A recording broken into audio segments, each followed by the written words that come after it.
We are here with Stu and Adam from A.C.O.D, which is premiering tonight at the Eccles, right? Yeah. The biggest venue here. Is that nerve-wracking? Yeah, I went over there yesterday to do the walkthrough, and it's what's more than nerve-wracking. It's nerve-shattering. Terrifying. It's just gigantic, but I'm very excited to see his face that big. I'm sure he's not, though. No. Oh, you love it? That's going to be crazy. Yeah, I'm very excited about it. I mean, yeah, it's nerve-wracking, but I think whether it's in Eccles or in a small theater in an auditorium, Sundance, the stakes are very high here, and that's part of the thrill, So, in that the audience expects a lot, or the deal making, and I think all of it. I think you want people to like it. I think that you want, seeing it with a audience this big is going to be a real something new. You don't set out to make a movie like this. You dream of it.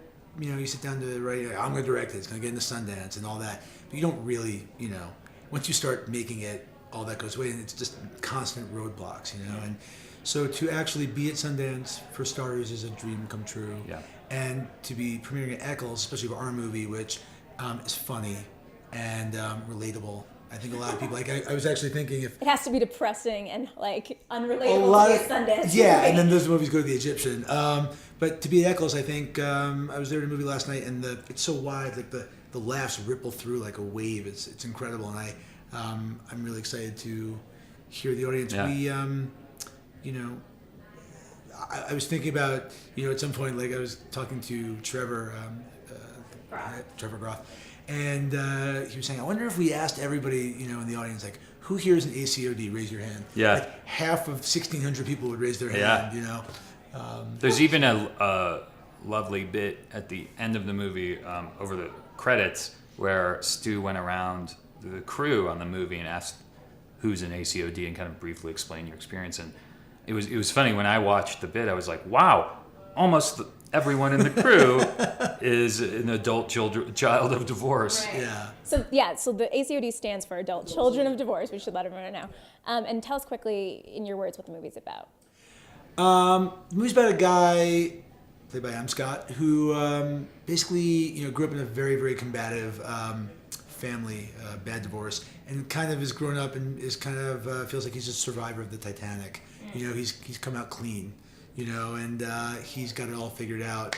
And over the course of the movie, he begins to discover that he never really got over the divorce as much as he thought he did. Are either of you actually ACODs? I think both of us. Yes. And was that part of your interest in doing the movie?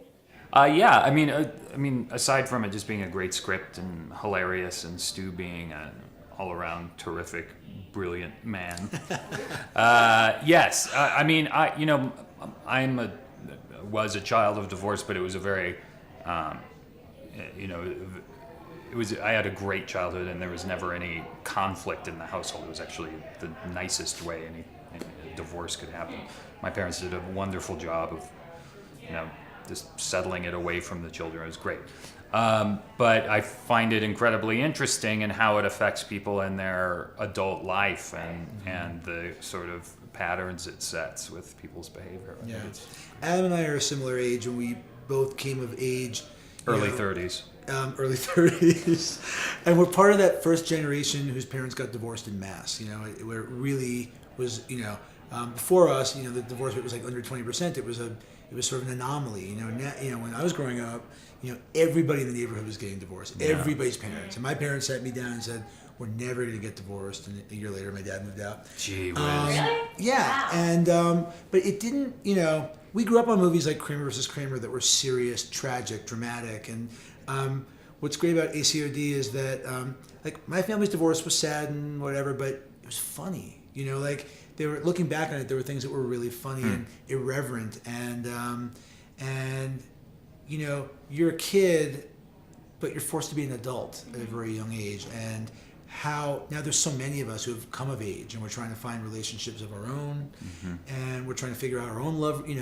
How do we love? We have no role models, so I think that that's something that we both talked a lot about and understood. So this is a really big cast with a lot of comedians. I heard everyone kind of cracking jokes out in the hall. How did you wrangle all those personalities on set? It's hard because they're just, everyone's so funny, and I didn't want to get in their way.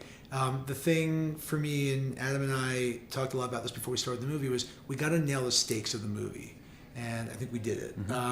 Because while there's great comedy here, and there are really funny scenes, there's a level of gravity to the movie that exists that we had to make sure with every scene that we got that.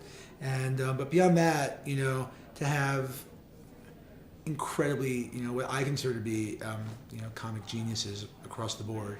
It was just so fun for me to watch, and there were times I was just sitting behind the monitor watching them go on, and Adam's in every scene of the movie, which is a huge undertaking. So why Adam? Why was he your leading man? I don't know. I from the very beginning, I think Adam was attached to the movie for a year and a half. Or something like that. Yeah. I mean, I wanted somebody who was an everyman, who was funny, but Adam has like this thing that, at least I think he does, that is this like hyper intelligence and like mild cynicism about life that is funny and relatable, and that and I wanted to see him do this. I think if I want to see him do it, then I think audiences will want to see him do it. And that's very nice. Thank you.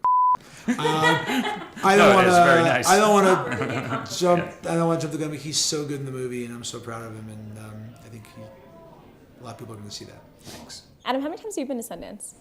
This is my my fourth time, although one of those times was Slam Dance a long time ago. That doesn't count. 10 years ago. 10 years ago. Wow. Slam Dance. But you've been with the very serious movies as well as comedies. Yeah. How have you seen the festival change since the earlier days? It kind of hasn't. I mean, my first time was like 10 years ago, and that was definitely after it had turned into this giant, this big, I call it freezing cold Mardi Gras for agents. That's touche. So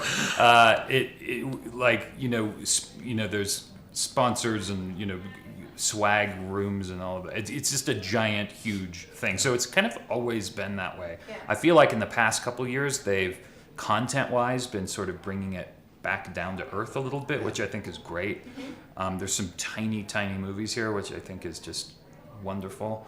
Ours is a really small movie. Aside from looking great, it's a really small movie as well. But it's nice to see like these kids getting together and making movies, and sometimes they just like strike gold. And they're just wonderful. Wasn't The Vicious Kind here? Yeah, it was. It was. And then you went. I remember when that came out, and then you got nominated for an Independent Spirit Award, and it was like this was a Sundance gem. And I mean, has it helped your career? Do you feel like when your movies play here? Yeah, I mean, it certainly is what the festival you want your movie in. Yeah. I think. I mean, there's no question. It's such a huge platform. Yeah. I mean. And if you hit it here, then it just it's incredibly meaningful for the future of your movie. Yeah. So yeah, I think it's really important. I mean, there are other festivals that are wonderful as well. South by Southwest. Right. Friends with Kids was at Toronto, right? It was at Toronto. Yeah. But Sundance is kind of, I think, everyone's sentimental favorite. I think it still has like that stamp of artistic integrity. Yeah. And we're trying to make a divorce comedy, which hasn't really been tried before. Yeah. And so to have that little stamp of integrity feels... especially in a broader comedy. Yeah. It could be a broader comedy, yeah. But again, like, it's a pretty broad comedy that's still about something that, I can't even tell you how many... I've been walking around all week and people keep coming up to me and saying, I'm an A.C.O.D, and they start telling me their stories. Oh, really? And is this going to become like a viral thing? Is it going to catch I actually on? think, well, I mean, when you see the little piece that comes after the movie, someday if we get bought and sold, like, it'd be great to have a website where people send in their stories, because I mean, it'd be an incredible sort of social experiment. But this woman walked up to me at a screening the other night, and she said, I just got divorced. My husband and I hate each other. Our kids are caught in the middle, like, what should we do? Wow. And I was like, I am not a shrink. I'm a first-time director. Yeah. Go see our movie. Go see our movie. Like, I have no idea. Wow, that's really interesting. Isn't that funny? So, I mean, I think hopefully, we've provided a good balance of comedy and meaning that I I think that fits the Sundance brand pretty well. Thanks you guys for stopping by. Good luck with the premiere. Thank you. Thank you so much. Thanks. Thanks.